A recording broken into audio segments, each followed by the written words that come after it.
Dear students, today we will see what do we mean by analog pulse modulation. Now in this, the basic thing what we should know is what is a pulse. A pulse is a short duration waveform. As we can draw and show you, pulse is a short duration waveform. So this you can take as a pulse. It is a short duration waveform which will be having a amplitude, a specific amplitude. So this is called as a amplitude. This part is called as amplitude. Okay, and the time period for which it is on. The time period for which it is on. This is the time on period is called as width of the pulse. Width of the pulse. A pulse will always have a leading edge and a falling edge. So this is your leading edge, that is a rising edge, and this is your trailing edge, which is called as falling edge. Okay, this is the width of the pulse, this is the amplitude of the pulse, this is the leading edge or rising edge, this is the falling edge or trailing edge. Now amplitude and width are the two parameters of the pulse, and when you see a series of pulses, that is called a strain of pulses, then you can have pulses like this, train of pulses.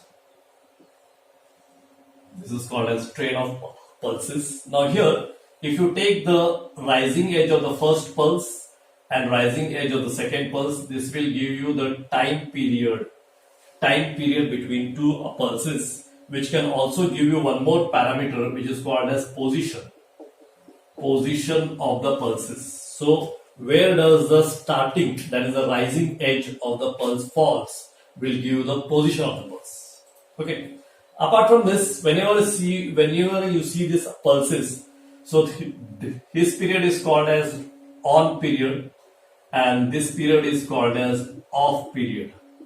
So the rising period, the period where the voltage is arised, where the voltage is there, it is called as on period, T on, and then when there is no pulse, it is called as T off.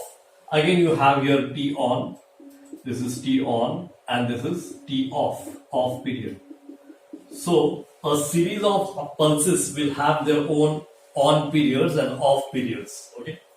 Now, whenever we have a pulse, as I have told you, the three parameters are very important for analog pulse modulation, and those parameters are amplitude, pulse width and position. So this is the amplitude. So say the amplitude starts from 0 and say for example it is 5 volt. This is the width of the pulse.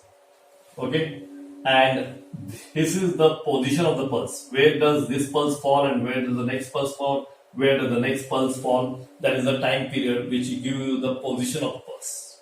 So these are the three parameters which we are going to use in analog pulse modulation. And based on that, we will have three types of analog pulse modulation. Say for example, if you vary the amplitude of the train of the pulses, if you vary the amplitude according to the information or modulating signal, then it is called as pulse amplitude modulation, where only the amplitude will vary and the width and the position of the pulse will remain constant. Similarly, if you vary the width of the pulse and keep the amplitude and position constant, then it is called as pulse width modulation. Second type will be pulse width modulation.